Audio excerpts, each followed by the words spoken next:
Hello, family. Welcome back to another video of Brown Billion Podcast. My team and I, we have come to realization that 75% of our viewers, they haven't yet subscribed. So if you're watching us today, if you are coming to a screen for the first time, ensure that you've hit that subscribe button down there. Like our previous video with Mwalimu, Mkuu, likes all our video, comment, let us know how we've impacted your life and all that. So today, on another episode, we have brought an amazing person, a tech service, a youth leader, and also the founder of Mwalimu Tech. So, Mwalimu Mkuu, welcome back to our show. Awesome. Thank you so much for the opportunity to be here yet again. Thank you for the viewers for the good feedback you have been getting and also questions. And I'm here to address the questions that have been coming up. Thank you so much. All right. Thank you so much, Mwalimu Mkuu, for honoring our invitation once again. But we'll be looking for you another time. So, on our previous video, if you haven't watched our previous video, we were talking about entrepreneurship, talking about AI, how do they integrate one another. But now let's talk about how algorithm work on because most of us are creators. We are in TikTok, we are in Instagram, all those platforms, but we don't know who controls the audience. Talk to us about that. Fantastic. Thank you so much for that question. And I'm glad that you're asking the question because that's aligned with what we do at Mwalimu Tech, which is train people on digital literacy. Mm-hmm. We have an online platform, mwalimu.tech.com, where you can able to get programs to learn about how you can make an income, on the digital space.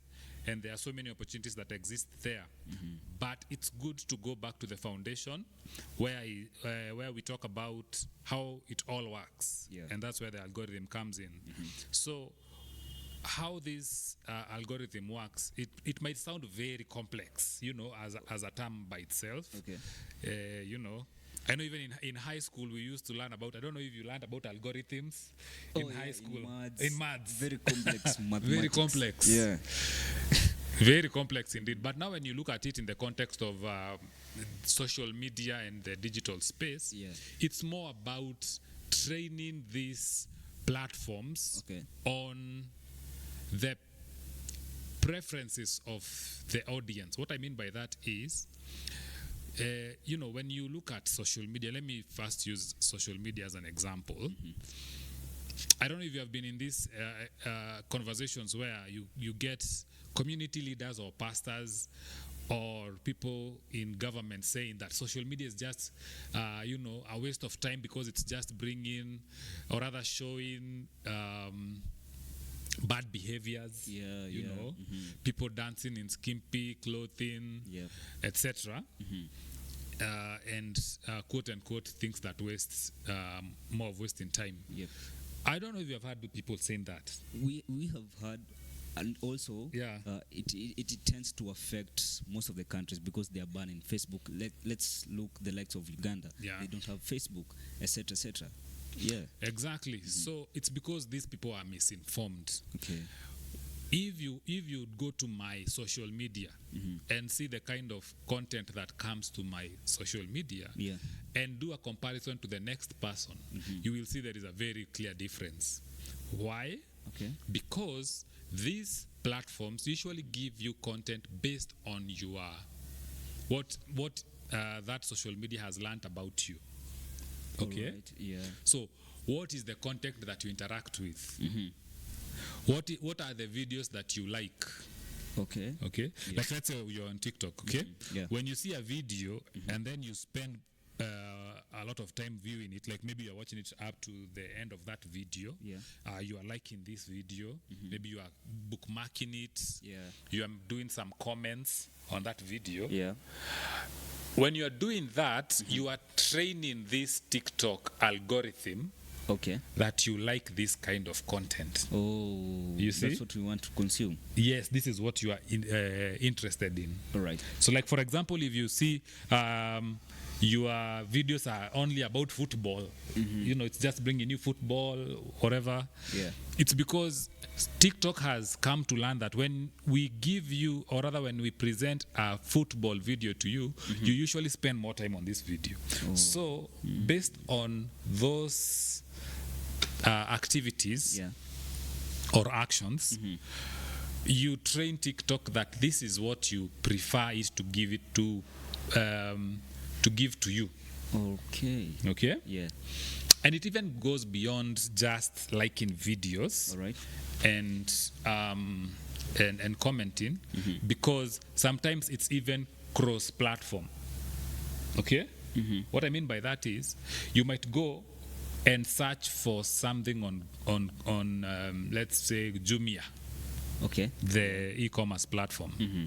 Maybe you are looking for microphones. Yeah.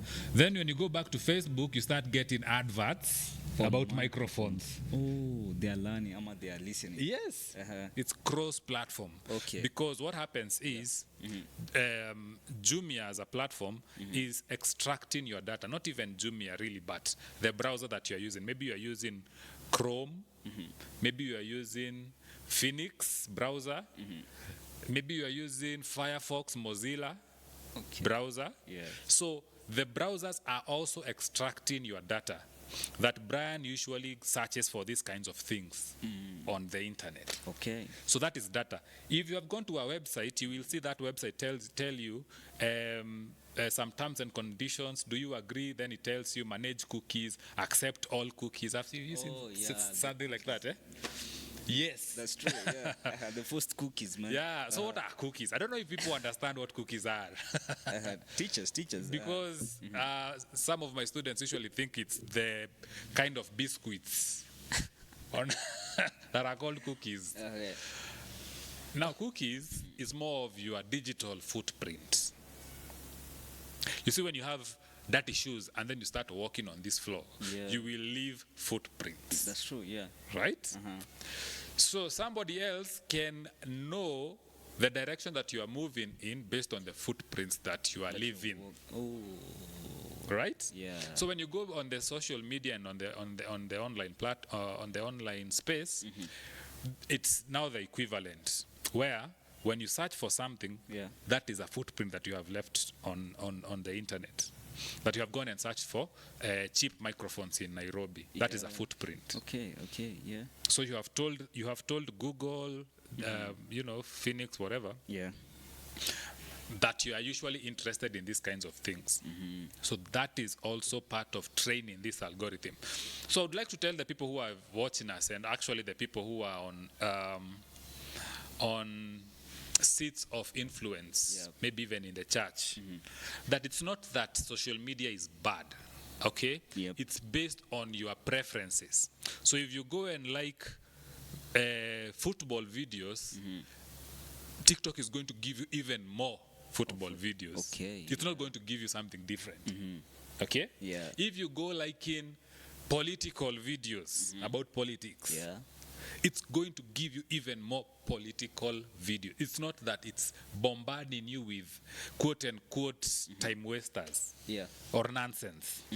Okay? Yeah. It's actually a reflection of you. What do you take? Yes, it's showing you what kind of person you are. Actually, yeah. That should define also a person. Yeah. Yeah. You the best way to know what kind of person you are. If, by the way, we have young people watching us and you don't know what, you have never defined yourself, what do you like? Yeah. What are your passions? Just go and look at the kind of content that is coming to your social media, because that is a reflection of who you are, what you like, what you prefer. So that is a long way of explaining, and actually I've tried to simplify some of the technicalities of what an algorithm is and how it works. All right. Yeah.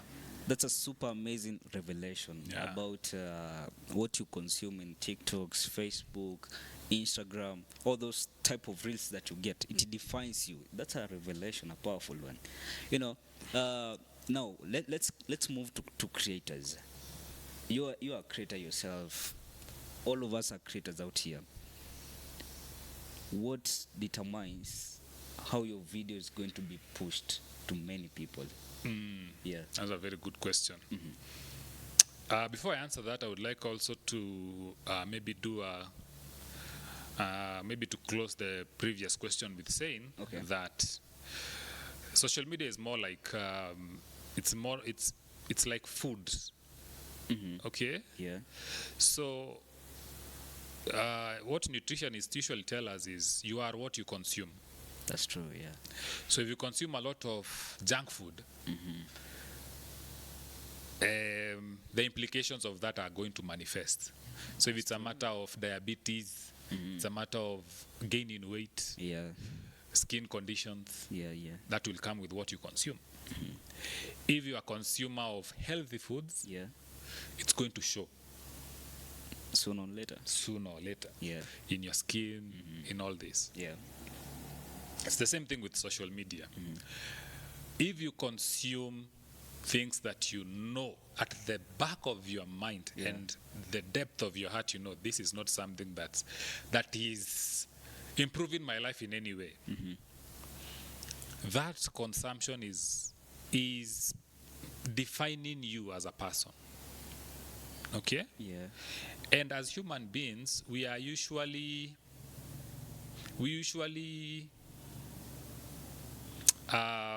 become based on our environment. Like our environment shapes us.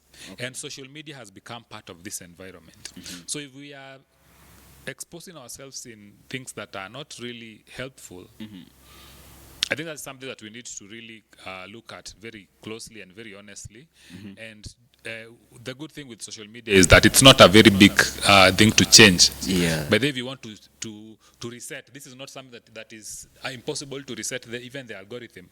You know, like let's say, for example, I've been getting political videos, and now I'm feeling like this thing is getting into me, and it's making me a very, terrible kind of a person, and very emotional in terms of politics. You can change that algorithm. That's true. How? When these political videos come, you can instruct the platform that you're using that you're not interested in this video. On TikTok, it could be not interested. On Facebook as well, Reels, so that it learns that from here on, you're not interested in this kind of videos, you see? And then start searching, search for more beneficial videos. Now, let me go to, as a creator, how you can get your materials to be pushed even to more people. So what happens is, social media is not like a tool that has been created to punish people, because that is something that people usually see. Like, my videos are not being pushed. No matter what I am doing. It's like this platform hates me, or I am cast. Wow. Because some people say that. Wow. What happens is, just as we had discussed about the algorithm, it usually looks at, so this platform that is, or rather this channel, or this creator, how long is he on our platform? Like, for example, you're on YouTube, it's your first video. That video is not going to be pushed at all. That's true, because the platform itself is not confident in yourself, because you are new. Number one. Number two, it hasn't yet understood what kind of content are you really creating. Because you can create today one video about food, the next day you are doing football, the next day you are doing politics. So the platform is not yet, and it doesn't yet understand what kind of audience it needs to push you towards. So you need to put some time into your creation. So don't create just one video, 2 videos, then you expect that it's going to blow up. You need to first of all gain some momentum. Number one. Number two, you need to communicate to a very specific audience. So if your content is about politics, don't go and start doing content that is outside politics. Because you will be confused in this algorithm. It doesn't know who to push your content to. That's true. You see? Like the content that you are having here is more about personal development. Brian Billion. That is how I would categorize it. So Brian Billion, now let's say for example, you start seeing, hey, and a certain friend of mine is creating food content and it's blowing up. So let me change To food and content. start creating food content. Yeah. So the progress that you have been making all along Yeah. will now go back to scratch, to zero. Wow. You see, you'll now be starting on a clean slate. You know? Yeah. So you need to identify the target audience that you want to communicate to and then stick to that target audience. Okay. You will start slowly. And I also want to tell people that you might see like your video has been watched by 50 people and then you feel like you are discouraged. Sindio kweli? Yeah, that's true. It happens. Sindio? Yeah. But Ebu impose 50 people now in the physical space. Hata bahali tumekaa, uangalie 50 people wamekaa chini. That's a crowd. It's a big number. It's a big number. Yeah. You know, it's because we are blinded by the comparison. Like you are seeing the next person is getting 100,000 views. Then when you compare with your 50, you feel like you are a failure or a loser. Yeah. But then when you look at 50 people in the physical, that is actually a big number of people, by the way. And as a matter of fact, if you can get a consistent number of people, atakama ni 20, atakama ni 50, that is how you build a community. That is actually what should be your end game. Okay? Okay. It's not a matter of getting 100,000 people viewing you, but there are people who they are not even subscribed to your channel. Yeah. You know? I'd rather have 20. That every time I drop a video, I am sure those 20 people are going to consume. Because what that informs me is I am impacting the lives of these 20 people. Directly impacting. Because we're not creating content just for the sake. Yeah. Sindio kweli? There is some impact that we want to leave from with our viewers. So I would rather have the 20 people that I know, these 20 people, when I put a video out there, I am sure they are going to get it. They are even going to share to other people. This is my tribe. Like, you know, this is my tribe. Yeah. Hawa watu wangu 10. Like, let's say, for example, down the road, we have seen creators like kina Mkurugenzi, who later down the road, wanga wana create now physical meetups with his audience. Yeah. He calls them somewhere. They have now live recordings of his podcast. You can see that person has built his tribe. He has built his community slowly. So don't get discouraged when you get 20 or 30. It's good, and then you build on that. The other thing that also helps to get your content pushed is also consistency. Okay? Yeah. The algorithm usually values a creator who is consistently creating versus a creator who is creating today, then creates tomorrow, then creates after 2 weeks, then creates after, you know, that inconsistency. Kiasi. Algorithm itaona huyu mtu, this is not a serious creator. So let's not even waste our resources kumpushia. You know, anaweza kuwa ni scammer. So I would encourage creators, even if you are starting, be consistent. Have a timetable. There is something we call a content calendar that I usually train people on. Kuwa na content calendar whereby you follow.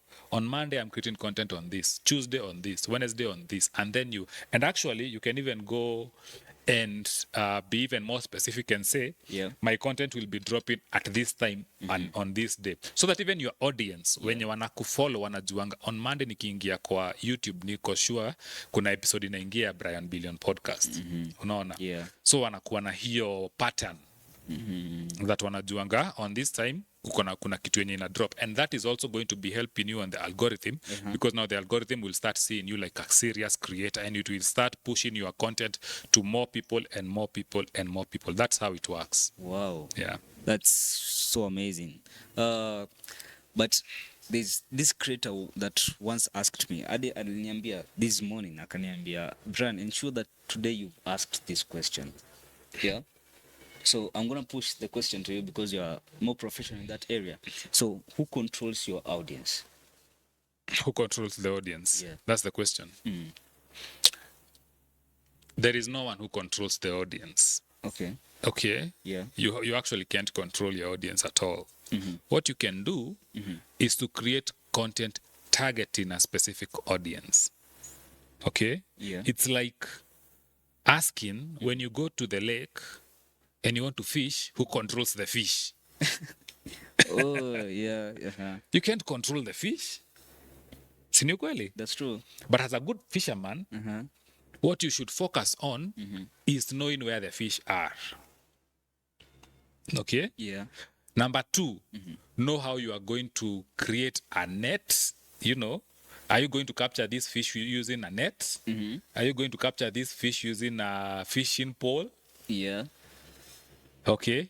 So if I want to go the direction of a net, what size of a net should I have? Yeah. Yeah. So it's not a matter of controlling the audience. It's a matter of understanding, since I can't control my audience, like I can't tell people lazima, like uende wafungie mahali waambie sasa you have to watch my content. You can't do that. Can't. Even the platform itself can't do that. Unaona? Yeah. But what you can do as a creator is first do some research. Do research on understanding the audience that you're creating towards targeting. Okay. So if I'm targeting Gen Z, Yeah. where are the Gen Z? Are Gen Z on Facebook? Are Gen Z on TikTok? Yeah. Are Gen Z on IG? Yep. You know, am I creating for millennials? Are millennials on IG? Are millennials, where are they? You identify. You identify where they are. Okay. So that don't go and create content targeting millennials on a platform that millennials don't relate with. That's true. Yeah. Wanna get? Yeah. Number 1. Number 2, the type of content that you're creating so that you can target them is also going to be informed by the kind of audience that you have. What I mean by that is this. Let's say we want to create content ya Gen Z. Alafu unaenda unakaa hapo ukiwa very serious. Umevaa mpaka tai. You know, they're going to watch like 1 second and then they go to the next video. That's true. Yeah. Unaona? It happens. Yeah. Like Gen Z like something that's more informal. Unaona? Not very serious. Yeah. So that you're able to target them. Yeah. On the flip side, when you go to the older generations, you can go and start doing, dance challenges, and you want to target them. Yeah. You see, there is a kind of content for every specific target of audience that you're having. Yeah. If you want to also target the older people, and you want to put it maybe on TikTok, when are they usually scrolling on TikTok? Unaona? Gen Zs are on their phones 24/7. But the older people maybe anaingia kwa simu akifika home jioni akitoka job, right? Yeah. So why don't you do your live kama unaendanga live on TikTok? If you're targeting the older people, usiende live mchana, uende jioni. Yeah. Yeah. Does that make sense? If you're targeting the Gen Z, know when they are, they're active, and so on and so forth. So you cannot control the audience. What you can do is, since you can't control them, see on how you are able to get them by doing research, know what content interests them. Yeah. What platforms are they on? What time are they on these platforms? Yeah. And then, direct your content towards that direction. Yeah. Wow. Amazing. Thank you so much for that. That's so educating. You know, if you want to understand one thing about, you taught me about consistency, that I even came to realize that these platforms actually rewards loyalty. If you are so loyal to your people, sooner or later, time will reveal. Yeah, for sure. And as a matter of fact, it's one, because of course the other intention of creating content is to make money. In as much as we want to impact the lives of people, if there is a way we can also make some shillings, why not? Right? Yeah. So that's what we call monetization of content. How you monetize. So there are several ways that you can monetize your content. But what is usually, something that is usually very easy, but not really easy, but easy compared to the others, is to monetize based on your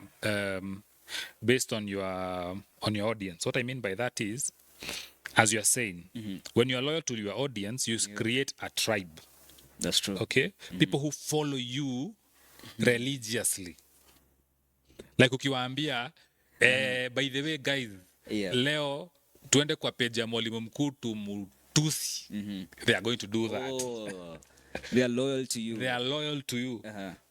And of course, that loyalty usually comes, after some time. But when you build that, you will be able to monetize your audience. Yeah. Like you usually see some podcasters and some creators at some point, they usually start selling merchandise. That's They true. they start selling T-shirts, mugs, Yeah. because they understand that they have a very loyal audience, Yeah. a very loyal following, That's true. such that now they want to have identity. They want to identify with this podcast. So they want to have a hoodie yenye imeandikwa Brian Billion podcast. Yeah. Ndio sana nikitokea tao watu wanajua mimi ni mtu wa Brian Billion. Oh, Unaona? relating. Yeah. Like they want to identify. It's something that actually, the big podcasters usually do, like in Mkurugenzi and the like. Yeah. They want, their audience wants, like when they go to town, upate mtu mwingine ako na hiyo hoodie ya Mkurugenzi, naambia, kumbe hata wanga unafollow Mkurugenzi. Unaona, mshatengeneza hiyo tribe. So you need to be very loyal to your audience. This audience is going to help you some time down the road in some way. But then you need to be loyal, but also you need to be very respectful of them. Okay? Yeah. Ukiona kuna mtu mwenye anaacha zile vitu zote anafanya, ana watch your video, huyo mtu si ati ni alternatives amekosa. That's true, yeah. Akona alternatives mingi as a matter of fact. Yeah. Lakini ameenda kakaa chini akasema, I'm going to invest my time and my bundles to watch Brian Billion. That's true. You need to respect that person. Yeah. Yeah. Okay? Ukiona imeonwa na watu wawili, appreciate those two people. Yeah. Appreciate those two people as if imewatchiwa na 1 million people. Because those two people left everything. Yeah, for you. For you. For your content. For your content. That's better than zero. Yeah, sure. So need to be respectful of your audience so that you can then reap the rewards later down the road. And new audiences, when watakuwa wanakuja kuwatch, watakuwa wanaona venye una relate with your audience. And then they start saying, this creator, I think this is a creator that I want to continue following. All right. Unaona? Yeah. All right. That's so amazing, Mzee. That's so amazing. To all my viewers, my family, Brambillion Family Pod, thank you so much for always supporting us, Manze. Thank you to the likes, comments, shares, all those things. Thank you so much. Thank you so much. I remember at the time I was about to start podcasting. I was so reluctant. Yeah. Kevin, I want you to be honest with me. Yes. Frankly. There's that time that you want to wait for the right opportunity for you to start. Is it like you wanting a right opportunity, or you're being too scared to start? Yeah. That's a deep question, eh? Very deep. Yeah. Yeah, for sure. And now I'm going to request people who haven't watched our previous podcast to watch the previous episode. No, watch. You're missing, man. You're missing a lot. Yeah. Go watch it. Yeah. I think it's good to go and watch so that you can see there is something that we mentioned called analysis paralysis. Yeah. If, I'm not going to go very deep into that, but people who haven't watched that one, please go back and see what that one meant. Yeah. As young people, we usually wait for the right time. Like we want things to be aligned, everything to be aligned before you start. Yeah. You want, before you start, to have, let's use the context of content creation because that's what we are discussing. We want to have the right camera. Yeah. Like you don't want to start creating with just the phone that you have. You want to have enough money so that you can have the best camera or go pay, a studio so that you can start creating content. Yeah. You want to have the best sound. Yeah. You want to have the right audience. Na kwanza wakuwe wengi sana. Na wakuwe wengi sana. Yeah. Yeah. But then, when you look at it closely and actually look at people who have been successful doing things, they usually don't start when everything is perfect. Because every venture in life, be it careers, be it business, be it relationships, we usually learn as we go. That's true. Okay? Yeah. We don't usually be so good at it and then you start. Wow. You know? Yeah. You usually just start with whatever you have Yeah. and then learn as you go. As you go. Like if you can look even when you go to the Bible and see Moses. When Moses was told by God to go and deliver the children of Israel from Egypt, what did he start saying? He started saying, I have a stammer, I usually stammer. Yeah. He started giving excuses. Excuses. Yeah. Right? Yeah. But God told him, what is in your hand? Wow. What do you have in your hand? Go and use what you have in your hand. That's true. That was what Moses was told. When we wait for things to be perfect, it's very easy to have God give you Okay. like you are praying for God to bless you, right? Yeah. God has already blessed you, but He wants you to start so that you can realize this blessing. Wow. Remember, this blessing is not going to just come from heaven and then land on your laps. Yeah. Right? God is waiting for you to start so that you can realize this blessing that you have been praying Him for. Yeah. Maybe actually He had already blessed you kitambo. Yeah. But wewe uko tu hapo bado unaendelea kuomba kwa church and it's good to pray. Yes. But prayer without action You'll be there praying every time. you will be there praying every time because miracles usually happen outside church. Yeah. So, I when I'm saying that, I'm not saying as somebody who hasn't done that in the past. Okay. I've also been a victim of doing this. As a matter of fact, people who know me closely usually call me a perfectionist. I usually want things to be perfect. Oh. Okay, when I do something, I usually want that thing to be perfect. But it used to work to my disadvantage kitambo. Okay. Because now before I start, I wanted now that perfection before starting. All right. At least siku hizi, I usually look for the perfection as I am doing something. As you proceed. As I proceed. Sasa ndipo naendanga nikirefine. Like we did the previous podcast, there is some things that I learned from that podcast that now, when I'm doing this one, I am refining. Wow. Unaona, so that it can become even better than the previous one. But kitambo ningekaa hapo niseme nitaenda nitafute mkurugenzi, sitaenda kutafuta sitaki kuinvitiwa na mtu mwenye ameanza podcasting the other day. Yeah. I want to go to Brian Billion mwenye ameenda for years and years. Hapo at Sunday itakuwa my day one. Hapo ndipo nitaanza kulearn how to do interviews. Even before my mindset was long time ago. Oh. Unaona? I want to go to the big person ndio nikienda hapo hivyo nionwe na watu wengi. Wow. You know? Yeah. Bad move, by the way. Okay. Because when you start small and start with what you have, there is usually some progression. Okay? Yeah. We usually call it a snowball effect. Snowball effect. Yeah, snowball effect. All right. Yeah, I see it. So snowball effect for our viewers is it usually starts like an avalanche. Avalanche ni zile masnow zinatoka kwa mountains zikiwa kubwa. Inakuja kama imebeba hadi trees and whatever and houses and everything. Uanga inaanza na kitu kadogo sana. That's true. Then it snowballs as it's going downhill. It's collecting more things and more things and more things. So by the time it's going downhill, sasa pale chini it's now something big. Something massive. It's unstoppable. Lakini ilianza ikiwa kitu kidogo sana. Some small. Something very small. Yeah. That's the snowball effect. It's what happens in careers. It's what happens in business. It's what happens everywhere in life. Right. You need to start with that small thing. And then as you continue, you will go gathering other resources, other knowledges, other information, learning from your mistakes, getting connections, all this. So that 5 years down the road, when you look back, you will be unidentifiable.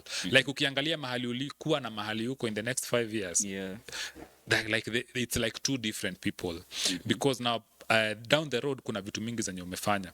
You usually find watu wenye uwanga wanangojea. Let's even say, like you are waiting for the perfect thing. You want the perfect camera, you want the perfect sound, you want the perfect everything. Let's even say, hypothetically, God blesses you with all that. You know, bado, you might not get the results that you wanted. That's true. Like let's say for example you're praying for to get a business. Unasema ile business nataka kuchapa ni business yenye inaweza nikula ka $500,000 na mimi sitaki kusikia kitu kingine. Mi usiniambie sijui nianze sijui kitu gani. Me I want that business because I know when I start that ni hivyo nitashoot. But now nataka 5M. I mean $500,000. You have $1,000,000 hauna. So you stay there. So let's say hypothetically we went to put a jackpot somewhere or some miracle happens and then you get the 500,000. There is a very big possibility that business collapses very, very easily. Wow. Okay? Because getting the 500K or rather getting your business to 500,000 shillings, there are some characteristics that you need to build about yourself. Okay? There is some discipline that you need to build down the road. There are some mistakes that you need to make and learn from these mistakes so that by the time now you are uko level ya kucheza na 1 million, $500,000, 2 million, whatever amount it is, even your mindset iko aligned to that money. Okay? Even the kind of risks that you are making are aligned with that kind of money. Wow. Okay? So maybe to answer your question is, let's not do analysis paralysis. Okay? Let's not wait for the perfect moment. You can start with what you have and then learn as you continue. Wow. Yeah. All right. In our previous video, if you haven't watched that video, let me take time to remind you again and again. Watch that video. Go learn some lessons, some incredible lessons. You've taught us about building the capacity to withhold some greater things that will come later on, not right now at this foundation level. That's so amazing. Going back to our last video, you mentioned that when you're going to pitch Elimu Tech, I can see you're having a merchandise about Elimu Tech. You got quite a bunch of no's from those people, from the directors, etc., etc. How I want you to answer this question in two ways. How did you manage to turn that no to an opportunity, and also how did you ensure that no does not affect your mind? Making you to be so reluctant to continue with your journey? That's my question. Awesome. Thank you so much for that question. As a matter of fact, it's something that I felt that we didn't address very well, or rather at much depth in our previous episode. But then, since we introduced it then, I think it's good that you have told the viewers to go and watch that one first. So what we were saying is that when you are an entrepreneur, not even an entrepreneur really, but in life, as a young person, you need to understand that rejections are part of the journey. Okay. Rejection comes with the territory. What do you mean by that? I mean, if you want to go and slaughter let's even say a chicken, it would be foolish to not expect getting some blood on your clothes. It comes with slaughtering chicken. That's true. Lazima utamwagikiwa na damu. In life, rejection is the equivalent. Ni must utapatana na rejections. All right. There is nobody in this life who is successful or even not successful in the definitions that we have about success that have not gotten rejected at some point. Okay. But then how do you respond to this rejection is what informs how you get successful down the road. Wacha kwanza nitumie example yenye maybe most of the young people can understand before I go even towards the line of business. Okay. So when I was in high school, I was one of the most introverted people. I didn't like speaking to people. I used to like just to be, chini ya maji, staki watu have a lot of conversations and so on and so forth. And That really affected me up to some point, especially when I was in the lower grades, form 1, form 2. Okay. Lakini nikiwa form 2, mi nilikuwa naona venye watu wanaenda wanaongea na madem. Unasikia mtu sijui ako na dem, wanaandikiana by then it was letters. I don't know if that happens still. You know? Oh yeah. Letters. Do people still write letters? They do. Oh, they do? Yeah. During my time, yeah. Okay. So you find people like mademo wanaandikia letters and all this, and you start admiring that and starting feeling like, why not me? Kwa nini mimi siwezi andikiwa hizi maletters? Yeah, sure. But the reason was ninaogopa nisiende niongeleshe this lady alafu wani reject. Oh. Unaona? Yeah. Juu nitaenda maybe I experienced one time, unaenda umeongelesha a lady, unamsalimia, and then that lady rejects you. Wow. That's a quite And you had done a lot of analysis. Unaenda unajua ude mtamuongelesha hivi, utamuapproach hivi and all that. Ushapanga mtu wangu. Wow. And then that lady denies you or rather rejects you. Mbaya. Mbaya sana. Yeah. So kitambo I used to let that define me, like sana feel like manze mimi si mtu wa madem wanga wanani reject and so on and so forth, unaona? Okay. But then I started getting friends who are very successful with getting friendships with girls. And nikaanza kurealize by the way hata watu wana reject wangwa by the way. Pia wako na nini? By the way ukienda na wao muende kuongelesha demu unapata hata wana reject you even more than you. Wow. And even zingine wanafanya hata madharau live. Yeah. But unaona hiki ni kimjinga, hata kikifanywa hiyo madharau bado nini a retreat. Yeah. Anaenda to the next one, or ana persist to this lady. Wow. Until now, you know, they go somewhere. Yeah. So when nilianza kulearn that, nika realize, by the way, these people, it's not like they are not rejected by girls. Yeah. They also rejected like venye pia mimi na rejectiwa. So ile kitu yenye maybe wanafanya differently ni hata wakirejectiwa, what do they do after kurejectiwa? Keep pushing. Yeah. Alafu the other thing ni ulikuwa unapata huyu mtu sasa akona more language to speak to these ladies.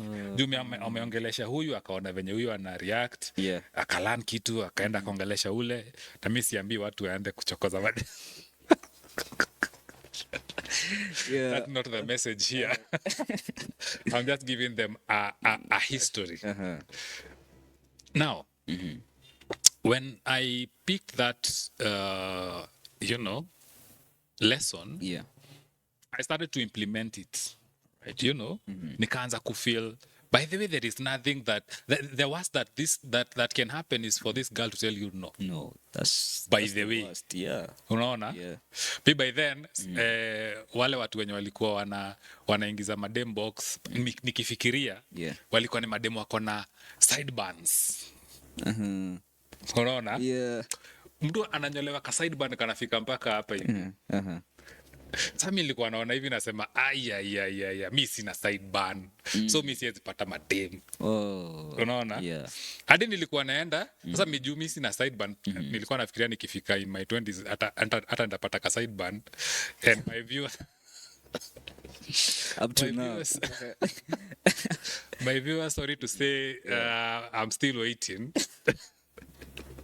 So what used to happen was nilikuwa nachukua kanywele, unaona kanywele kakando, sasa nakachukua na kaeka mafuta, ndio kakweka kana kasaka sideburn.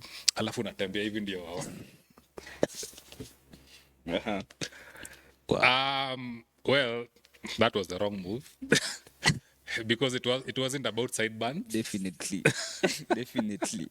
But I didn't know that. All right. What I came to realize and I came to understand was there is something that's called confidence. There is something that's called kukua respectable to this lady. There is something called compliments. Yeah. You know, vitu kaa hizo. It's not a matter of, but now I couldn't know that unless I went and got rejected the first time, got rejected the second time, then I learned. Yeah. Now let's go back to to bring it back to entrepreneurship. So when I even started the Mwalimu Tech, at least I had gotten those lessons in school. So as a matter of fact, now when I was coming out of school, I wasn't as introverted as I was when I was getting into high school. Okay.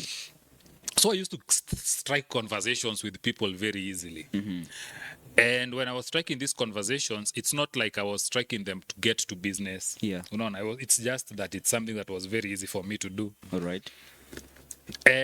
So when I now went to the business world, it was now very easy to make conversations with people. But now also, I used to get, especially now when I was starting to into business, unaenda unapata now there are these rejections that are coming in. Oh yeah.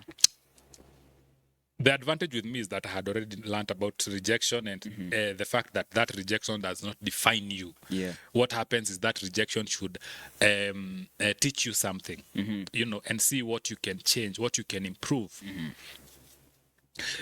So nikienda kwa a certain client or whoever, I am not going with the expectation of getting positive feedback. Oh yeah. You know, or even anybody, as a matter of fact. Yeah. Even when I was dating, I was not going to a lady, you know, with the expectation that this lady will be head over heels. You know, Yeah. that's not the expectation. All right. The expectation is just you know, the bare minimum is that we can just, you know, be respectable. Yeah, to each other. To each other.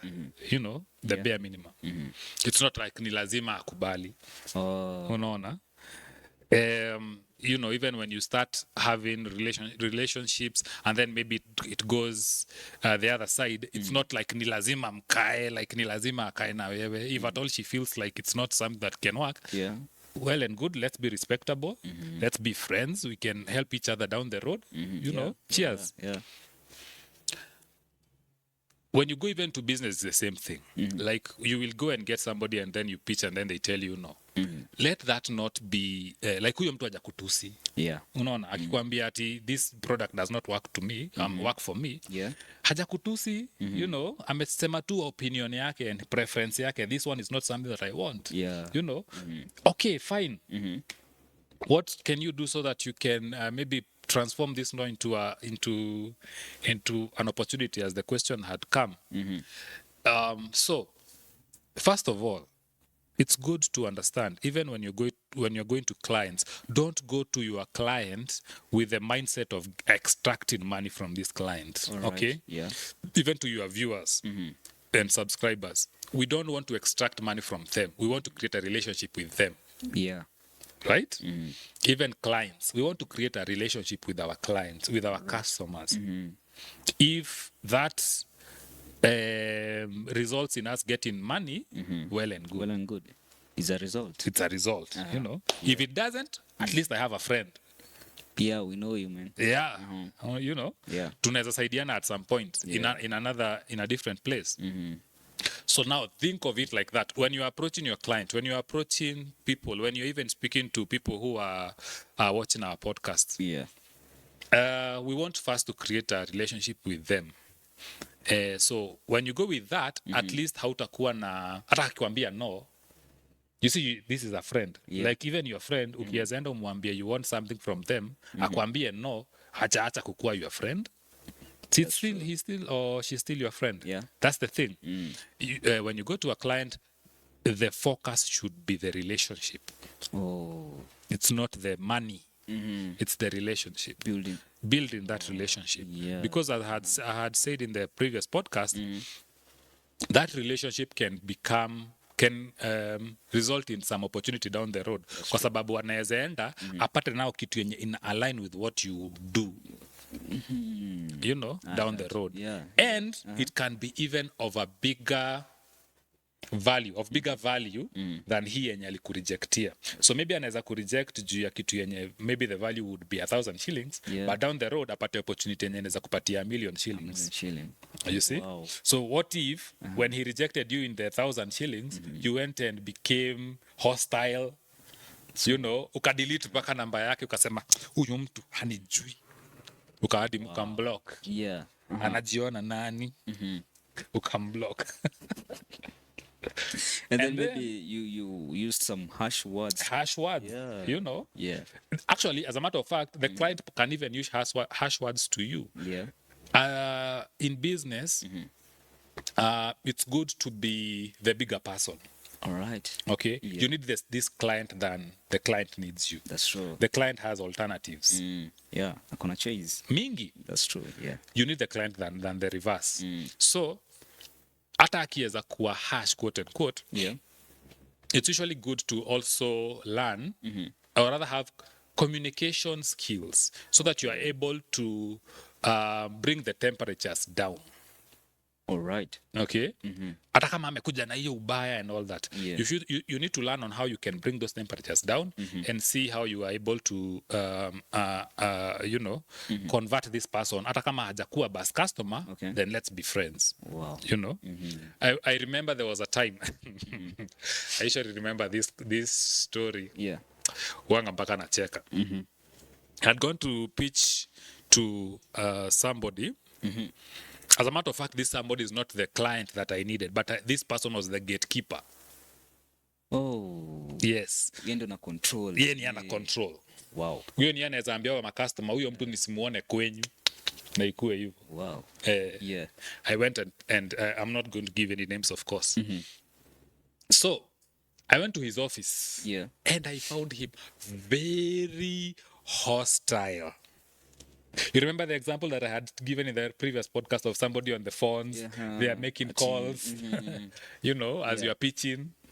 Now, It's pretty bad. multiply that by 10. Now, add that already ukiingia, after umemwambia a few sentences, ashakwambia, I think you're wasting my time.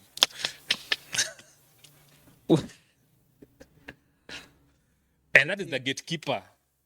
Huyo ni ule mwenye akikwambia zini hivyo atakwambia hapana, Yeah. and then ataambia your customers huyo mtu nisimuone kwenyu, na hiyo kitu yako ifungwe hivyo, ishe hivyo. I tell you, unasikia kusweat. Yeah. Because nilikuwa nimeingia hiyo mlango nikisemanga I am getting out of this room with at least something that I can work with. All right. It might not be a yes, it might not be a no, but it's something that I can work with. But sasa venye niliona from the onset nishapata mtu mhash. I was not ready for that. Kabisa. And I know this person, by the way, nikikosa kumconvince, by the way, kitu I can as well say goodbye to it. Okay. So I had to really pivot. Nikajaribu kubring. Uzuri wangu ni I learned so many lessons with discussing and speaking with many people, different people. Okay. Because now I'm able to control conversations nipeleke mahali yenye maybe nina feel kama hapa tujaelewana mambo ya hii product, how can we then meet like at the center what conversation can bring us there. Okay. So unaweza ona mtu, angalia huyu mtu maybe amevaa t-shirt ya Man U. Unaona? Yeah. So hata kama amekuja akiwa mhashi, mnaweza anza ingia story ya ball. Yeah, man. Oh, yeah. Unatumia at your own advantage. Unaingia story ya ball, unaongea mambo ya ball nini, unapata meet at the middle at some point. So at least mkitoka from that meeting, hata kama hujauza this product, at least there is something you can work with. All right. Like huyo mtu hata mkimit kwa streets, hata mnaweza salimiana. That's true. Unaona? So that's what I did with this person. Okay. Yeah, nilienda direction different. I'm not going to say on this podcast. Maybe watu hiyo nitakuambia behind the camera. But I was able to get a friend from that. Okay. And actually we are very close friends now. We are actually very close friends. As a matter of fact, sometimes unasikianga amenitumia messages that there is this coming up, maybe you can try. Yeah. You see? But it's somebody who was actually very harsh when tulikuwa tunaanza. So what I'm trying to say to our viewers is don't let the rejection define you. Okay. But also have the expectation that the rejection is part of the journey. Yeah. But then you should invest into skills that can help you convert this person, even in as much as they have rejected you. How can you then bring this person to be more of a friend than just leaving the conversation as watu hamjaelewana, watu wenye, and things like that. Yeah, for sure. All right. Yeah. I'd love to know what happened afterwards. After we have meeting quite a tough person. Yeah, for sure. Wow. I can actually tell you guys, but I'm not going to give you that one. I'm going to give you a different scenario that happened. Okay.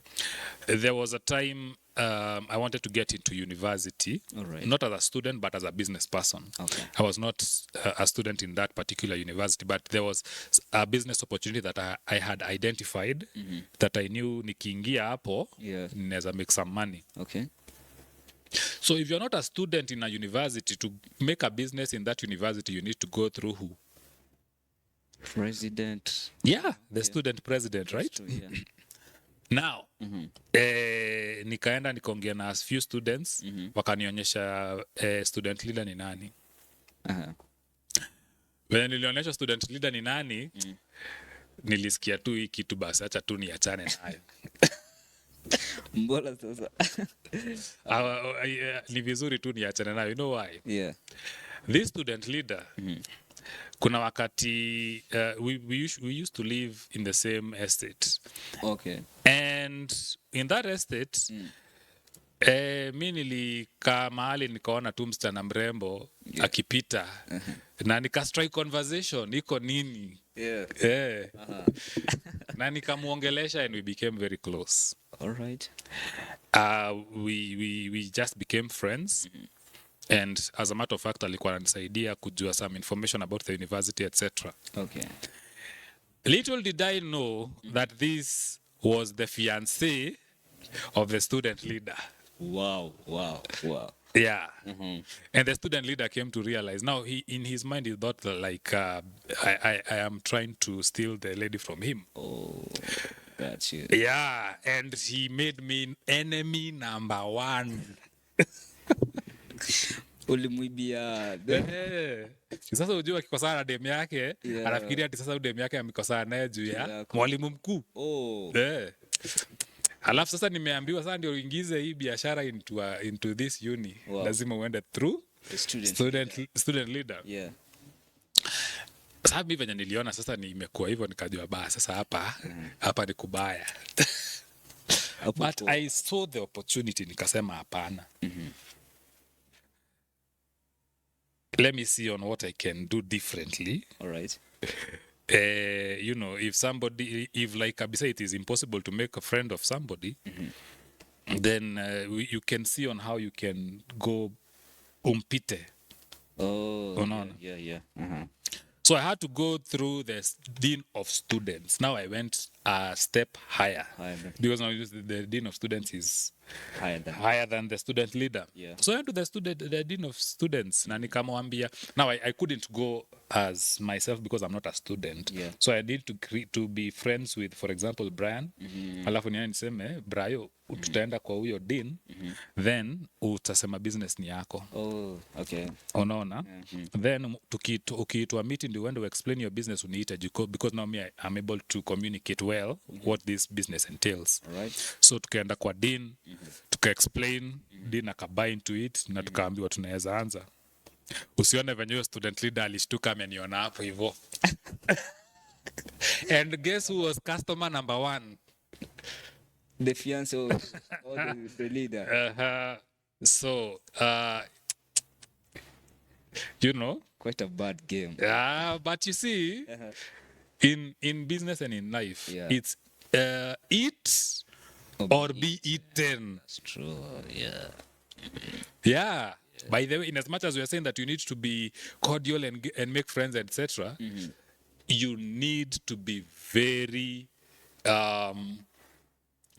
ruthless with people out here. With people when it comes to things that you hold dear. If it's your business, if it's your podcast. Yeah. If somebody comes and tries to infringe into your podcast that unaona sasa ataanza kunini. You know, you don't need to be very so yeah, you need to let me use an example as we proceed. But maybe I'm going to give that example in the next because I know there is a question in the follow-up maybe that I can address because of time. Yeah. But I'm going to you will remind me, I'm going to really bring that point home on why, in as much as we want to be peaceful, cordial, make friends, etc., also there is also time. There is time for everything. There is also time for war. that you need to really go hard Yeah. when that time comes. Yeah. Wow. Yeah. Hey, I believe the score were 10-0 to be only mchapa 10-0, but to the student leader, maybe you're watching us, he didn't have bad intentions to your fiance. He's such a cool guy. But all right, let's proceed. Sometimes I think people out here, we tend to blame lack of money, where we've been born from, lack of opportunities, but the key aspect that we tend to miss is some key behaviors that creep inside us. What's your point on that? That's an amazing question, by the way, because now that is where you should start.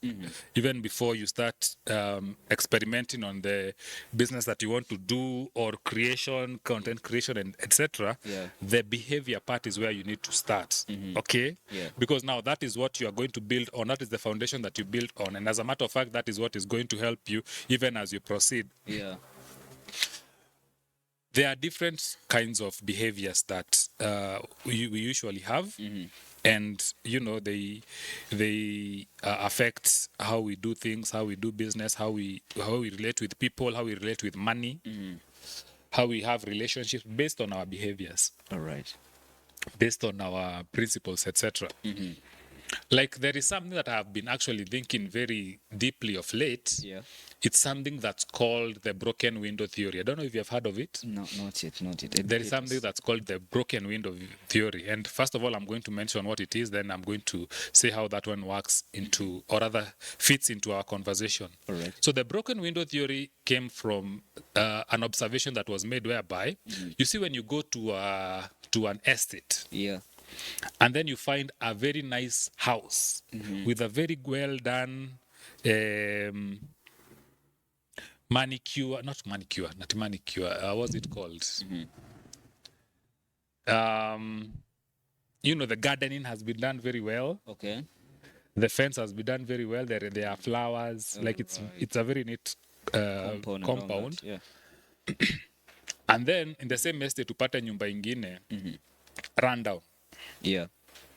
Mwenye huko haangaliangi hata gate imemea manyasi, iko na uchafu. Yeah. The observation was, unapatanga, let's say, for lack of a better word, and excuse our language, our viewers, ukiona wale watu wenye wanaendanga haja ndogo kwa mafence za watu, huyo mtu akikuja in those two compounds, Yeah. what compound do you think ataenda kufanya the short call? The one that is poorly done. Yeah, the poorly done one. Yeah. Unaona? Yeah. So it usually attracts vitu kaa hizo. Unapata watu wanaenda choo hapo. Unapata watu wakiwa na trash, like for example ulikuwa umebeba miwa ukikula, then unataka kutupa, then hizo nyumba mbili ziko hii side na hii side, utapata utatupa kwa ile yenye ni chafu. That's true. Yeah. Yeah. Si ni kweli? Yeah. That's the broken window theory. Oh, okay. So when we bring it to our conversation, as a young person, there are some things that we usually have as behaviors and habits, because habits is what brings into, compounds to become your behavior. Yeah. And later builds into your character. Those bad behaviors, and bad behaviors is not, I don't know how I would put it, like it's standard. What is a bad behavior? I think all of us can agree what a bad behavior is. It's not like it's relative. That's the word I was looking for. See, a bad behavior to me is a good behavior to you. See, based on some opinion. Bad behavior is bad behavior. That's true, yeah. Bad habits are bad habits. Unaona? Yeah. So, think of yourself as that building. The bad behaviors and versus good behaviors is how you tengeneza your compound. Okay. Unaona? Yeah. When you have bad behaviors, later down the road, you will start attracting hizo mauchafu. Unaona venye nilikuwa nasema ati mtu akiwa na uchafu ataenda kwa hiyo compound inakaa tu uchafu. Yeah. That's the thing. Ule mtu mwenye atakuwa anaonekana this person is neat. by the way, this person hata venye anaongeanga huyu si mtu wa kuongelesha tu mambo kama hizi, that is something, I don't know if you usually say that, like there is somebody that unaweza enda kuongelesha uone huyu kulingana venye namuonanga huyu kuna vitu siwezi mwambia. Si ndio kweli? Why? Because that person there is some uwanga inaitwa aura. Lakini in essence it's the behaviors that this person has built over the years. Unaona? Zenye zimemdefine. Hadi sasa unaona huyu msee by the way mtu kuna vitu yeye mimi siwezi mwambia. Unaona? By the way kuna jokes siwezi joke na huyu msee. That's true. Ni kweli? But that is a person just like you. So what informs you ati kuna zile vitu zenye huwezi fanya na huyu but unaweza fanya na huyu mwingine? Because there is that hiyo yenye nimesema broken window theory. There is some perspective yenye already huyu mtu ametengeneza yenye even before he speaks. When this person just walks into a room, kuna ile energy yenye anatoa that huyu mtu by the way msee hata tukienda family gathering huyu si ule mtu unatumanga kwa shop. Acha tutume kile kingine huyu acha tusimsumbue. Wow, how you carry yourself. Unaona? And that translates even now down the road when you start going into business, because now when you start even going to approach people, people can identify that energy even before you speak. Unaona? Unaingia tu mahali venye tu yenye umeingia. There is hata ukiongea like there is some confidence yenye unatoa na venye unaongea, but that doesn't come from from a vacuum. It's something that you develop day by day. That's true. As and it's simple habits. I usually say this. It's not something that you uanze kuendanga, like what you usually see on social media, lazima ukipiga sijui push-ups so per day, unaona, ama u approach 100 ladies per day. It's not that crazy things. Those crazy. It's actually very simple things. Like let's say for example, ukiamka, you spread your bed. The simple stuff. Because now hapo you have created in the back of your mind that lazima tuwe organized. That's true. Lazima tuwe neat. Ukienda hata kuenda shop, unaenda shop aje? Ndio ni shop ni pale. Lakini between your home na pale kwa shop unaweza enda upatane na a client you have been looking for. That's true. For years and years and years and years upate mepark gari hapo. Na umetoka tu na macross with some pajamas and all that. With the brush hadi meno. Okay, semi ati tena tuendage na suti kwa shop. But hata brush meno. Unaona? Just being presentable. That's the point. Be presentable, because you never know where the opportunity comes in. That's true. So when you start kutengeneza that is now where you start building behaviors and habits and characters that will then compound. Alafu uanze kuona zinaanza like unaanza kupata watu wana complain ati hawawezangi ku approach clients, but kwako it's very easy. Unaona? Watu wana complain ati me I'm not getting any business, I'm a customer wakuji kwangu, but kwako it's very easy. Why? Because there are some habits, there are some behaviors, there are some characteristics that makes that become, it's like how you can just take this phone up. Ni kitu yenye hata ufikiri kufanya, si unafanyanga tu. Unaona? Because it's something that is inherent. Okay. It's not something that you are thinking. It's like breathing. All right. No, it's like how you are breathing. Imagine getting customers, approaching customers is like breathing. Ingekuwa easy sana. Ni juu ya hizo behaviors, characteristics, and things like that, habits. So, to answer your question, that is where actually you should first of all prioritize on, even before you start now going into making money and thinking about making money and all that. First of all, even as you are starting, because also we said that we don't want to start until everything is perfect, but at least kuanga uki align behaviors zako bado na habits zako based on where you want to go, based on where you are seeing yourself in the next 10 years. Like yourself, najua kuna mahali yenye unajionanga in the next 5-10 years. Sindio? Huyo Brian wa 10 years na 5 years, akiangalia Brian wa saa hizi anaweza mwambia aje? Like Brian wa 2035 whatever. Akiangalia Brian wa 2026 saa hizi anaweza mwambia aje? Anaweza mwambia, we bana, what is wrong with you? That's true. Unaona? Wow.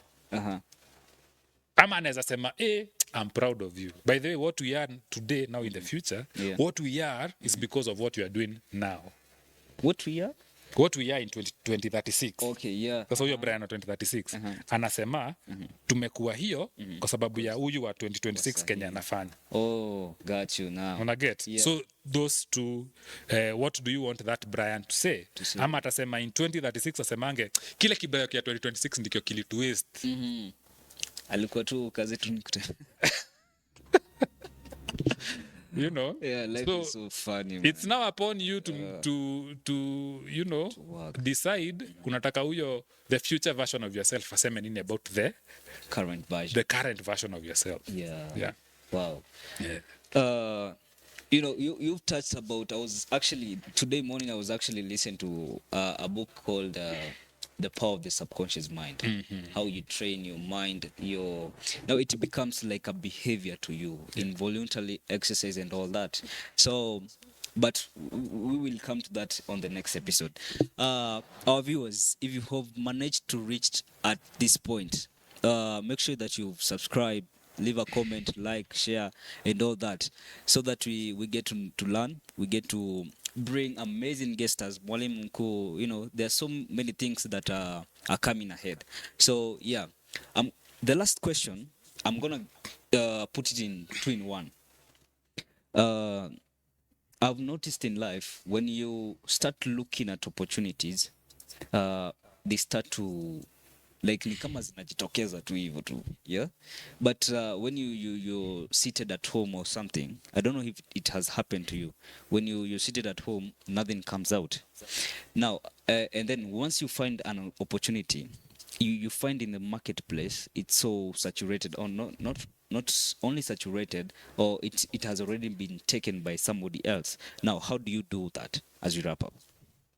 Hey, that's a very powerful question. A very powerful question. And I think that one, I'll just mention it. And then if we get an opportunity to have another episode, we can go in depth so that we are able to really take it home. Wow. But I'm just going to introduce another theory that is aligned to what you have just asked, because the question was, when you start thinking of something, you start seeing that thing all over the place. Yeah. Like, let's use an example of unaanzanga kufikiria, by the way, me, my dream car. Yeah. Niseme kaa G-Wagon, for example. Yeah.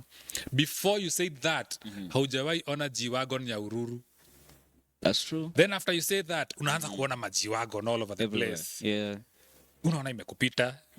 Ukienda mahali unaona tu G-Wagons. Yeah. I don't know if it's something that you have experienced. Yeah, it has happened. Yeah. Ama unaenda unapata nguo fulani unasema hii nguo ni unique, hii nikivaa hakuna mtu mwingine ako na nguo kaa hii. Then unaibuy.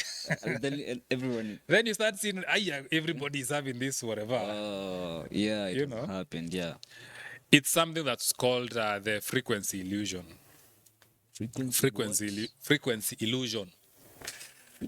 Yeah, there is a more technical term.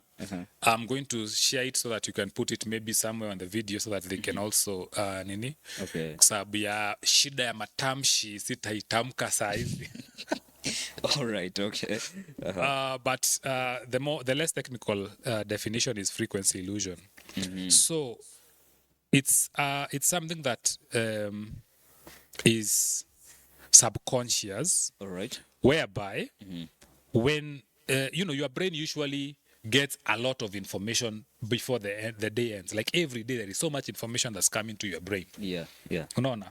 But the brain only stores, not even stores, because there is usually the short-term memory and the long-term memory. So kuna zile zenye the brain doesn't interpret this as important information. Okay. So itakuwa ina discard too. Yeah. So ile kitu yenye your brain knows this is something that is important to Brian ndio inaekanga karibu na wewe. So that you're able to extract, you're able to remember. Unaona? All right. That's why you will be seeing so many G-Wagons, but your brain is not storing that information that Nyahururu kuna kwanga na ma-G-Wagons. Oh. But the moment that you start kutamani kukuwa na G-Wagon, then now your brain interpret that this is important information for Brian. Yeah. So mahali yenye tutaona G-Wagon, tutaambia Brian, by the way, ndo hii G-Wagon, ndo hii G-Wagon, ndo hii G-Wagon. Unaona? Yeah. It's the same thing with opportunity. Opportunities are usually everywhere. Okay? But how have you trained your brain? Okay. To perceive things also. To perceive these opportunities. Yeah. Because not unless you have your brain ready, ndio ikiona any opportunities, it's able to identify this as an opportunity. Because let's say umeingia kwa farming. Yeah. Chicken farming. You know, before you go into chicken farming, unaweza kunaendanga tu mashops, unabaingi vitu, and that is it. Yeah. But ukiingia kwa hiyo chicken farming ndio unaanza kuona, by the way, kuna shops ziko na mayai, kuna shops hazina mayai. Why? You have been going to the same shops over and over and over again. But ukishaanza ku farm chickens, is now when you start seeing, by the way, there is this shop that doesn't have eggs. Yeah. This one has. You start to notice things. It's because of that frequency illusion. So it's a matter of now, what have you trained your brain to be important? What is important information to your brain? Okay? Yeah. So like for the chicken farmer, the shops that have eggs or which ones don't have eggs, it's important information.